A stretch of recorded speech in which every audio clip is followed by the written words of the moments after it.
that we used to see in the mainframe age.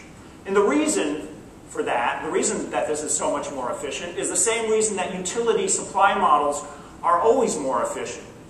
If you get something, if you have some resource, some service that huge numbers of people or huge numbers of companies all need, and you're able to centralize it, you're suddenly able to bring capacity and demand for the end user into harmony. So what's different now? Can we really believe that the hype is going to pan out? This will be a transformation that will change the way small, medium, and large companies think about IT and invest in IT? I believe it is, because I believe times today are fundamentally different than they were even just 10 years ago. And at a technological level, it's suddenly possible to do things centrally in a utility model that it was never possible up until now. And there's a lot of reasons for this, as all of you well know, but I think you can boil it down to two laws. One law, represented by the red line here, is the famous Moore's Law. Gordon Moore of Intel, you know, back in the 1960s sometime. So essentially, much of the explosion in applications in the wake of the PC and even the arrival of the PC itself are all explained, I think, by Moore's Law. More recently, though, something very interesting has happened in that the price of computing has fallen low enough that you can now begin to turn stuff that used to have to take a physical shape, used to have to be equipment, and turn it into pure software. And that's, of course, the underlying trend with virtualization, simply the transfer of physical hardware into software. And now computing is cheap enough that you can use one computer to represent or run many computers. You can turn storage drives, you can virtualize storage drives, you can turn load balancers and firewalls all into software.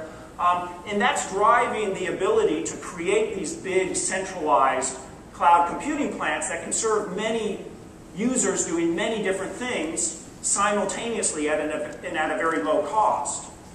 But there's been one barrier, even with the great advances in computing power, and that is the network itself. And that brings us to the second law, much less well known. It was formulated by Andy Grove, another Intel guy, back in 1990. And Andy Grove said, well, yeah, the power of a computer might double every year or two at the same price, but the capacity of the data communications network only doubles every century. And he said that because he was a little more than sophisticated services as utilities from central plants.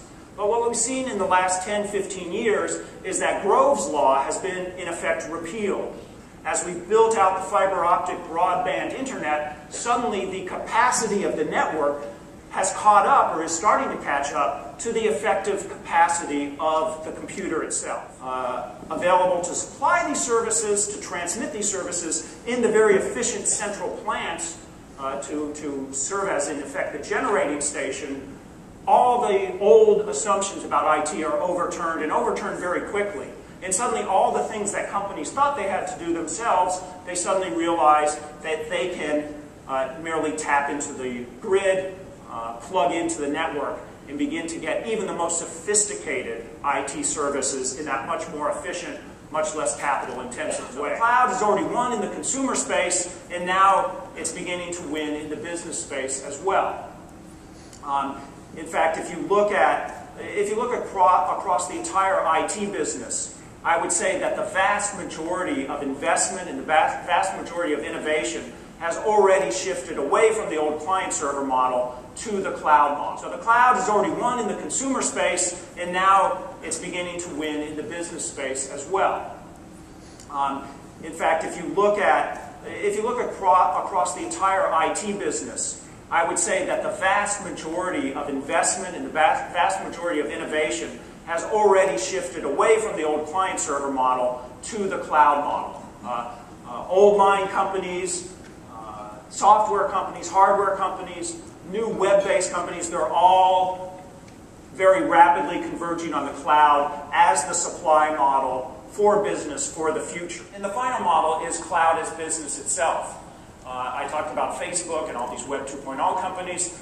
To them, the cloud is their business. And again, this is kind of that innovativeness, not at a personal level, but at a corporate level.